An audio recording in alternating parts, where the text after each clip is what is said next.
Arco da Velha hoje com cada macaco no seu galho. Não queremos tratar mal ninguém. A verdade é que somos todos macacos a saltar às vezes de galho em galho e hoje, de facto, a nossa reflexão andará à volta das questões da multi, da trans, da interdisciplinariedade.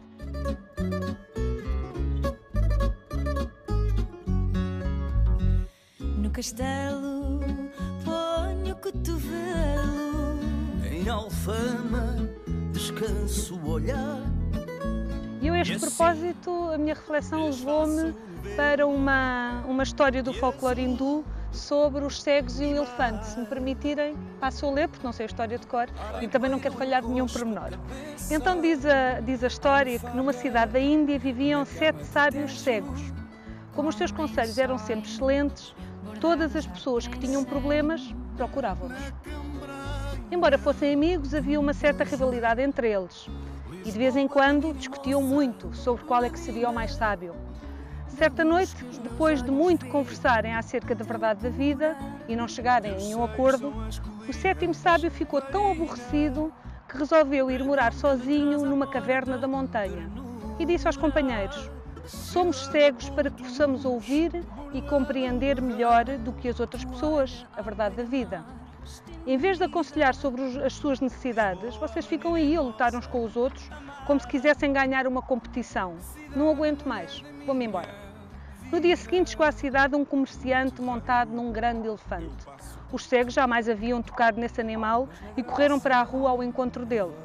O primeiro sábio apalpou a barriga do animal e declarou: "Trata-se de um ser gigantesco e muito forte. Posso tocar os seus músculos e eles não se movem. Parecem paredes."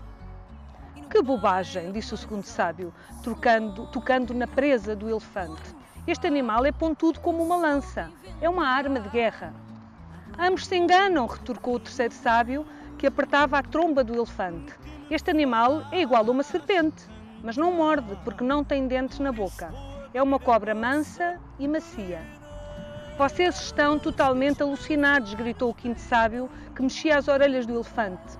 "Este animal não se parece com nenhum outro. Os seus movimentos são ondeantes, como se o seu corpo fosse uma enorme cortina ambulante." "Vejam só, todos vocês, mas todos mesmo, estão completamente errados", irritou-se o sexto sábio, tocando a pequena cauda do elefante. "Este animal é como uma rocha, com uma cordinha presa no corpo. Posso até pendurar-me nele." E assim ficaram durante horas, a debater, aos gritos, os 6 sábios. Até que o 7º sábio cego, o que tinha ido viver para a montanha, apareceu conduzido por uma criança. Ouvindo a discussão, pediu ao menino que desenhasse no chão a figura do elefante. Quando ele tateou os contornos do desenho, percebeu que todos os sábios estavam certos e enganados ao mesmo tempo. Agradeceu ao menino e afirmou: "Assim os homens se comportam diante da verdade. Olham apenas uma parte, pensam que é o todo e continuam tolos." Acham que alguma semelhança com a realidade ou é pura coincidência? É assim, eu acho que há aqui uma semelhança muito evidente. Bem, desde logo, e repescando aqui alguns dos conceitos do próprio texto que foi acabado de ler, que acho que é um texto que nos deveria acompanhar a todos até no âmbito profissional e não só, e também no âmbito pessoal, e que tem a ver muito com a questão da rivalidade e com a questão de lutarmos uns para os outros.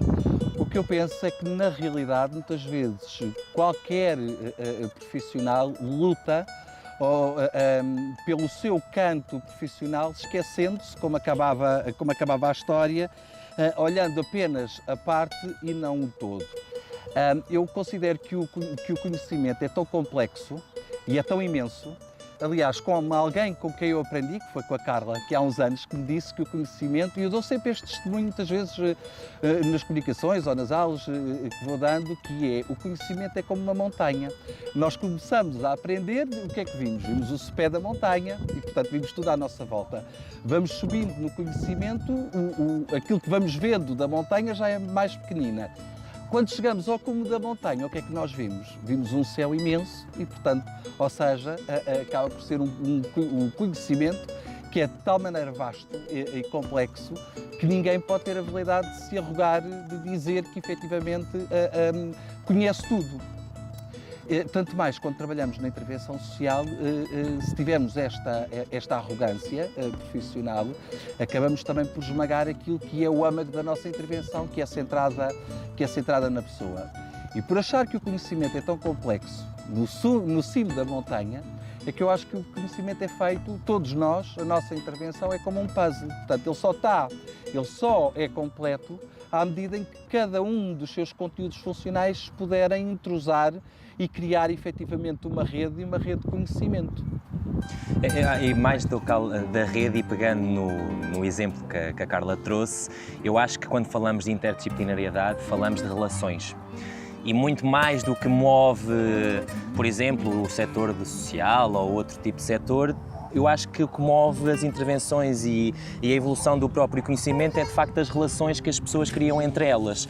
E a interdisciplinariedade tem de facto dado uma ideia de que as pessoas têm que unir as forças não só pelos desafios que estão inerentes à maior reconfiguração demográfica da história da humanidade, mas também no sentido de percebermos que novamente voltamos àquele paradigma. Nós temos que unir os esforços porque os desafios são mais complexos, são mais desafiantes e de facto cada área do saber por si só, como dizia a Carla muito bem também há pouco tempo, cada área de saber por si só não se faz valer em relação às inquietações que nos surgem todos os dias. Portanto, tudo o que é interdisciplinar, na minha opinião, é bom, recomenda-se, está bem de saúde e acho que é, de facto, um caminho. Não só também no sentido de perceber, como o Pedro estava a dizer, que as estratégias têm que chegar a um ponto, na minha opinião, que tem que haver uma articulação. E não podemos misturar aquilo que é o caminho de cada área científica com aquilo que é as necessidades e as modalidades das pessoas. Obviamente que nós sabemos que cada área científica hoje tem a sua história, o seu percurso, mais artigos, menos artigos, objetivos a cumprir ou menos objetivos a cumprir, mas uma coisa que eu também costumo dizer é que não devemos misturar a ideologia com o setor solidário e eu acho que também não devemos misturar a interdisciplinariedade com aquilo que são os percursos profissionais, como estavas a dizer, e muito bem. E a interdisciplinariedade hoje, constante a prática recente que tenho tido, coloca uma singularidade muito especial. Porque eu considero que este conceito proporciona a cada profissional a construção de uma intersubjetividade. Ou seja, o que é que isto é tudo muito teórico. Ou seja, hoje formar um enfermeiro para o Serviço Nacional de Saúde é exatamente a mesma forma que formamos provavelmente se calhar um enfermeiro para uma estrutura residencial para pessoas idosas. E permitir que as áreas científicas e as áreas profissionais se unam no sentido de criar conhecimento interdisciplinar adaptado não só, por exemplo, à população idosa, mas a outro tipo de populações e outro tipo de desafios, é de facto o caminho que eu acho que é o correto e que não se expressa só num contexto institucional ou organizacional. Poderá ser algo, como tu dizes, se calhar uma postura de vida, que é a postura de vida da partilha, a postura de vida do respeito, a postura de vida do debate e, acima de tudo, a postura da solidariedade. E por trabalhar muito com a solidariedade é que eu acho que as relações são a palavra-chave daquilo que é o conceito da interdisciplinariedade. Porque, de facto, só através da percepção que todos os intervenientes que hoje lidam com o processo do envelhecimento demográfico têm, de facto, uma parte importante a colocar nas intervenções, nos projetos, nos debates, no diálogo, quando há diálogo interdisciplinar. Portanto, a história que a Carla hoje trouxe como mote é perfeita. E quando ela pergunta se eu concordo que hoje, ou se tenho a visão de que hoje existe este conceito ou esta linha de intervenção expressa no nosso dia-a-dia, claro que não. Acho que a interdisciplinaridade também não é uma solução para tudo, mas hoje em dia acho que apelar ao trabalho em equipa é o caminho. Agora eu pergunto é se nós não apregoamos mais a interdisciplinaridade, como outros conceitos, mais do que o praticamos. Porque, na verdade, muitas vezes aquilo que sinto é que cada área disciplinar, e eu não nego a minha, com muito gosto e por escolha, e não porque não tive outra opção, a minha área de formação e de exercício é o serviço social e continuará a ser, e com muito gosto, com muito orgulho, e com muita paixão, e assim será, mas não penso que para me afirmar como assistente social preciso de anular qualquer outra área profissional.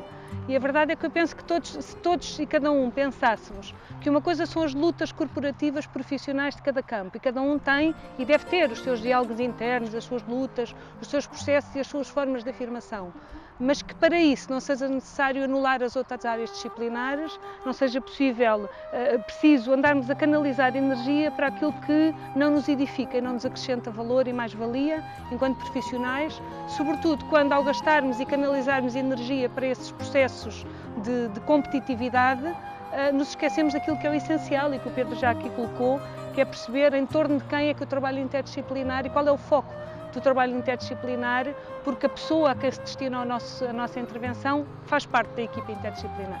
É o foco, é o alfa, é o ômega, como eu costumo dizer, porque de facto a complexidade do processo de envelhecimento e dos múltiplos desafios e das múltiplas dimensões que o configuram, por muito que uma área profissional pudesse ser muito rica, não é autossuficiente. É pelo diálogo e cada um só vê uma parte do elefante. É necessariamente assim. É necessariamente assim. Às vezes dizem, então, mas e o serviço social não vê as partes todas? Profissão nenhuma vê as partes todas. Precisamos todos uns dos outros. E ninguém é demais. Eu continuo a dizer isto. De facto, aquilo que eu luto não é para que não possamos ter mais e outros olhares e diferentes olhares, porque reparem, é um processo biopsicossocial e espiritual do envelhecimento. Como é que alguma profissão, fosse ela qual fosse, nascida ou por inventar, que se pudesse arrogar de ter todas as chaves de interpretação, todas as grelhas de leitura para perceber o que é e como se intervém no processo de envelhecimento. A minha luta é outra. É esta de quem é que deve estar no centro, são os nossos umbigos profissionais ou são as pessoas a quem se destina o nosso trabalho e à dignidade que lhes devemos no nosso trabalho.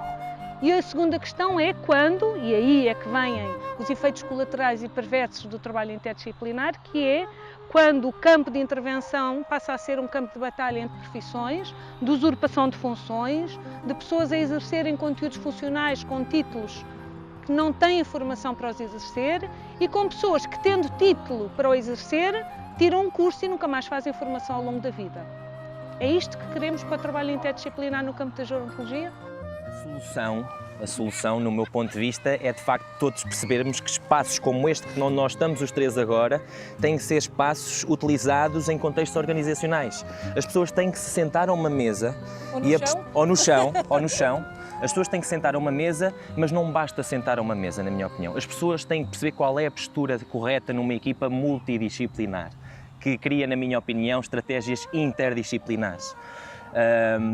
E têm que perceber qual é a postura que têm que ter perante as outras áreas científicas e, de facto, volto outra vez ao respeito. Eu acho que, para mim, o respeito basta para nós percebermos qual é o nosso limite, mas percebermos também qual é o limite e a necessidade do profissional que está ao meu lado. As pessoas têm que falar nas organizações porque as organizações são constituídas de pessoas. Não vale a pena nós querermos novamente, e eu sou muito pragmático nesta ideia, que é globalizarmos uma coisa que não é globalizável, e a interdisciplinaridade.